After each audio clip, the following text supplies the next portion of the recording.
वफाकी काबीना ने चेयरमैन नादरा के लिए मुजव्वज़ा 3 नामों में से लेफ्टिनेंट जनरल मोहम्मद मुनीर अफसर की बतौर चेयरमैन नादरा तैनाती की मंजूरी दे दी है। काबीना इजलास में वज़ीर आज़म ने हुनरमंद अफराद के लिए बैरून मुल्क रोज़गार के मौके बढ़ाने के इक़दाम की हिदायत भी कर दी। इस्लामाबाद से ये रिपोर्ट।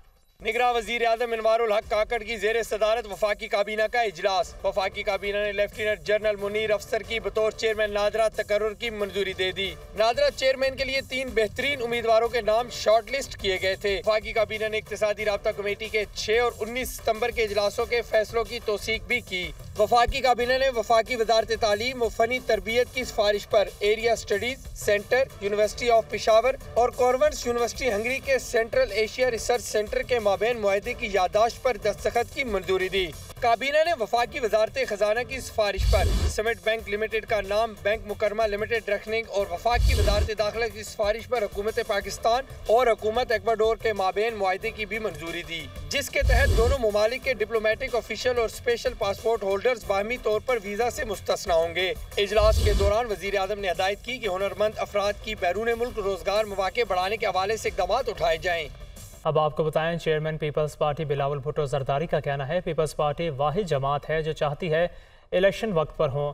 कोई हल्का बंदियों का कहता है और कोई कहता है मौसम ठंडा है। कोई लीडर कहता है कि सिक्योरिटी का मसला है। तरक्याती स्कीमों को रोकने पर इलेक्शन कमीशन सूबाई हुकूमत से मामला उठाएंगे। करप्शन बर्दाश्त नहीं करूँगा। करप्शन से अवाम का नुकसान होता है। अवाम को पीपल्स पार्टी से उम्मीदें वाबस्ता हैं। वो कराची में बल्दियाती नुमाइंदों से खिताब कर रहे थे। पाकिस्तान पीपल्स पार्टी इस मुल्क का वो वाहिद जमात है जो चाहता है कि इलेक्शंस हो और इलेक्शंस आज हो। कभी कोई सो कॉल लीडर टीवी पे आता है और वो कहते हैं कि आई डिलिमिटेशंस होने हैं। कभी कोई मौसम की बात करना शुरू कर देते हैं कि फरवरी में जनवरी में जो है वो मौसम बड़ा ठंडा है, हम कैसे इलेक्शंस लड़ेंगे। दोनों से बात करें, इलेक्शन कमिश्नर से, चीफ मिनिस्टर साहब से, आपके मसले हल हुए हैं। अगर नहीं तो हम अदालत के रास्ते भी जानते हैं। अगर वहाँ से भी नहीं, हम सरके की सियासत भी जानते हैं। अगर उन कम वसाइल में से करप्शन होगा तो फिर अवाम को नुकसान पहुँचाया जाएगा और वो मैं बर्दाश्त नहीं कर सकता। जो इस वक्त मुल्क में जितने भी बहरान हैं, जितने भी मसाइल हैं, सारे तमाम मसाइल का जो हल है वो पाकिस्तान पीपल्स पार्टी की मंशूर में मिलता है। लाहौर में नून लीग के साबिक अरकान असम्बली और टिकट होल्डर्स का अहम मुशावरती इजलास मुनक्किद किया गया। सदर नून लीग शहबाज शरीफ ने कहा, नवाज शरीफ ने अवाम की खातिर कैदोबंद की सोबतें बर्दाश्त की। नवाज शरीफ बहादुरी, जुर्रत और तरक्की का नाम है। 21 अक्टूबर का दिन तारीखी होगा। देखते हैं हसन रजा की ये रिपोर्ट। साबिक वज़ीर आज़म शहबाज शरीफ की ज़ेर सदारत पार्टी के लाहौर के साबिक अरकान असम्बली और टिकट होल्डर्स का अहम मुशावरती इजलास में पार्टी कायद नवाज शरीफ की वतन वापसी पर इस्तकबाल की तैयारियों का जायजा लिया गया। इजलास से खिताब करते हुए मुस्लिम लीग नून के सदर शहबाज शरीफ ने कहा, 2018 से 2022 के दौरान पाकिस्तान तरक्की के अमल में पीछे चला गया। 21 अक्टूबर को अवाम नवाज शरीफ का फकीदुल मिसाल इस्तकबाल करेंगे। शहबाज शरीफ ने कहा कि इत्तेहाद, अमन और तरक्की कौमी एजेंडा है जिस पर नवाज शरीफ की क़यादत में अमल दरामद करेंगे। इजलास से खिताब करते हुए दीगर शुरका ने कहा कि पूरी कौम नवाज शरीफ की मुंतजिर है। मुल्क को हमेशा मुस्लिम लीग नून ने ही मुश्किल से निकाला है। नेपरा ने 6 माह के लिए बिजली 3 रुपये 28 पैसे फी यूनिट महंगी कर दी।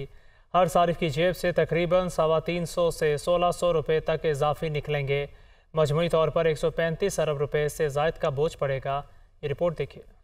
आवाम को एक और बड़ा झटका, 6 माह के लिए बिजली 3 रुपये 28 पैसे फी यूनिट महंगी। लाइफ लाइन सार्फ भी मुतासर। नेपरा ने हुकूमती दरखास्त पर एक बार फिर मोहर लगा दी। बिजली सहमाही एडजस्टमेंट की मद में महंगी की गई। बिजली की कीमतों में इजाफे का इतलाक 1 अक्टूबर से मार्च 2024 तक होगा। बिजली महंगी होने से 100 यूनिट इस्तेमाल करने वाले लाइफ लाइन सार्फ को महाना 328 रुपए 14 पैसे इजाफी देना पड़ेंगे। महाना 200 यूनिट वाले सार्फ पर 656 रुपए 28 पैसे, 400 यूनिट के इस्तेमाल पर 912 रुपए इजाफी अदा करना होंगे। 500 यूनिट पर सार्फ को 1140 रुपए इजाफी बिल आएगा।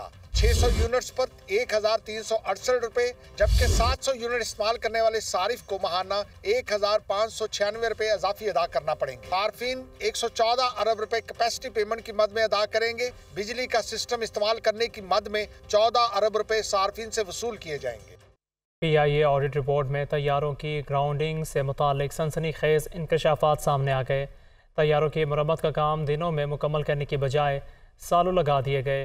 मुश्किलात का शिकार इदारा मजीद खसारे में चला गया। कराची से नवीद कमाल की रिपोर्ट देखते हैं। PIA की ऑडिट रिपोर्ट में तैयारों की ग्राउंडिंग से मुतल्लिक सनसनीखेज इंकशाफात सामने आए हैं। तैयारों की दिनों की ग्राउंडिंग बरसों पर मुहित हो गई। कौमी एयरलाइन को अरबों रुपए का बड़ा नुकसान उठाना पड़ा। रिपोर्ट में कहा गया है कि जहाज़ों की तवील ग्राउंडिंग से कौमी एयरलाइन को 38 अरब 40 करोड़ रुपए का नुकसान हुआ। ये जहाज़ आर्जी ग्राउंडिंग और शेड्यूल मेंटेनेंस की वजह से ग्राउंड किए गए थे। रिपोर्ट के मुताबिक इंतजामिया ने आर्जी ग्राउंडिंग और शेड्यूल मेंटेनेंस के लिए 19 से 28 दिन का वक्त मुख्तस किया था। ताहम इंतजामिया की सुस्त रवि के नतीजे में तैयारों की 905 दिन तक की तवील ग्राउंडिंग हुई। ATR के लिए भी 24 दिन का वक्त मुख्तस किया गया था, लेकिन इस पर 905 दिन लगे। ज़राए के मुताबिक 16 जनवरी को DAC मीटिंग में भी इस बेज़ाब्तगी पर तबादला ख्याल किया गया। इस्लामाबाद हाई कोर्ट ने ट्रायल कोर्ट का फैसला कालअदम करार देते हुए चेयरमैन PTI की जमानत की 9 दरख्वास्तें बहाल करने की इस्तदा मंजूर कर ली। फैसले में करार दिया कि ट्रायल कोर्ट चेयरमैन PTI की दरख्वास्तें दोबारा सुनकर मेरिट पर फैसला करें। चेयरमैन PTI की जमानत की 9 दरखास्तें बहाल करने की इस्तदा मंजूर। इस्लामाबाद हाई कोर्ट का ट्रायल कोर्ट को दरखास्तों पर दोबारा समाअत का हुक्म। चीफ जस्टिस आमिर फारूक और जस्टिस तारिक महमूद जहांगीरी पर मुश्तमिल डिवीजन बेंच ने केस की समाअत की। अदालत ने ट्रायल कोर्ट में जमानत की दरखास्तें बहाल करते हुए जमानत खारिज करने के ट्रायल कोर्ट्स के फैसले का लदम करार दे दिए। हाई कोर्ट ने ट्रायल कोर्ट्स को हिदायत की है कि चेयरमैन PTI की दरखास्तें दोबारा सुनकर मेरिट पर फैसला करें। केसेस में 9 मई के 3 मुकदमात, इस्लामाबाद में एहतजाज के 3 मुकदमात, तोशाखाना जालसाजी केस, दफ़ा 144 की खिलाफ वर्जी और इक़दाम कत्ल के मुकदमात शामिल हैं। 6 दरखास्तें सेशन कोर्ट और 3 इंसदात दहशत गर्दी अदालतों में हैं। सेशन कोर्ट और इंसदात दहशत गर्दी अदालत ने अदम पैरवी पर जमानतें खारिज की थीं। सुप्रीम कोर्ट में बिजली बिलों में फ्यूल प्राइस एडजस्टमेंट शामिल करने के खिलाफ 1090 दरख्वास्तों पर समाअत। सुप्रीम कोर्ट ने वफाकी कावानीन से मुतालिक केस की वजह से अटॉर्नी जनरल को नोटिस जारी कर दिया। चीफ जस्टिस काजी फायजीसा ने रिमार्क्स दिए कि वीडियो लिंक पर दलाइल नहीं होंगे। तमाम फरीकैन मालदार हैं और वकला के सफ़र का खर्च उठा सकते हैं। अगली समाअत पर तमाम फरीकैन इस्लामाबाद में आकर दलाइल दें। बिजली बिलों में फ्यूल प्राइस एडजस्टमेंट शामिल करने के खिलाफ 1090 दरख्वास्तों पर समाअत। सुप्रीम कोर्ट ने अटॉर्नी जनरल को नोटिस जारी कर दिया। दरख्वास्तों पर मजीद समाअत 16 अक्टूबर तक मुलतवी। 3 रुकनी बेंच में समाअत के मौके पर पावर कंपनियों के वकला अदालत में पेश हुए। एडिशनल अटॉर्नी जनरल ने कहा कि केस में अटॉर्नी जनरल को नोटिस नहीं दिया गया, ताहम वो दलाइल देना चाहते हैं। अदालत कुछ मोहलत दे। चीफ जस्टिस ने इस्तदा मुस्तरद करते हुए रिमार्क्स दिए कि अगर तो अटॉर्नी जनरल लिख कर कह दे कि आमिर रहमान नाहिल है, दलाइल नहीं दे सकते तो ठीक है। हम तो समझते हैं आमिर रहमान एक काबिल वकील हैं, खुद दलाइल दे सकते हैं। वकील ख्वाजा तारिक रहीम बोले कुछ वकला को नोटिस नहीं मौसूल हुए, अदालत कुछ वक्त दे दे। चीफ जस्टिस ने रिमार्क्स दिए कि अगर तमाम फरीकैन रजामंद हैं तो केस मुलतवी कर देते हैं। वकील लेस्को ने इस्तदा की कि लाहौर हाई कोर्ट का हुक्म मुअत्तल किया जाए। एडिशनल अटॉर्नी जनरल ने कहा कि लाहौर हाई कोर्ट के हुक्म के बायस 40 अरब का नुकसान हो चुका है। अदालत ने इस्तफसार किया कि क्या किसी ने सिंगल बेंच के फैसले के खिलाफ इंट्रा कोर्ट अपील दायर की थी। वकील ख्वाजा तारिक रहीम बोले इंट्रा कोर्ट अपील दायर न करने की वजह से ये दरख्वास्तें नाकाबिले समाअत हैं। चीफ जस्टिस ने कहा कि अगली समाअत पर पहले दरख्वास्तें काबिले समाअत होने पर दलाइल सुनेंगे। आइंदा समाअत पर इल्तवा की कोई दरख्वास्त कबूल नहीं की जाएगी। वीडियो लिंक की सहूलत की दरख्वास्त भी कबूल नहीं की जाएगी। रवा माली साल के दौरान गुज़श्ता माली साल की निस्बत मुल्की बरामदात में कमी।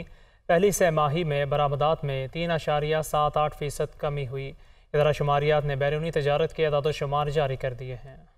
रवा माली साल की पहली तिमाही में बरामदात में 3.78% की कमी। जुलाई से सितंबर तक 6 अरब 89 करोड़ डॉलर से ज्यादा की बरामदात की गयी। गुज़िश्ता माली साल में इसी अरसे के दौरान 7 अरब 17 करोड़ डॉलर की बरामदात रही। इदारा शुमारियात की बैरूनी तिजारत से मुतल्लिक रिपोर्ट जारी। गुज़िश्ता माली साल में जुलाई से सितंबर के दौरान 16 अरब डॉलर से जायद की दरामदात की गयी, जबकि रवा माली साल की पहली तिमाही में दरामदात 12 अरब 18 करोड़ डॉलर रही। माह सितंबर में गुज़िश्ता माह के मुकाबले में बरामदात में 4.18% का इजाफा हुआ। माह सितंबर में माह अगस्त की निस्बत दरामदात 12.68% कम रही। रिपोर्ट के मुताबिक गुज़िश्ता माली साल माह सितंबर के मुकाबले में रवा माली साल बरामदात 1.15% रही, जबकि रवा सितंबर में गुज़िश्ता माली साल सितंबर के मुकाबले में दरामदात 25.30% कम रही।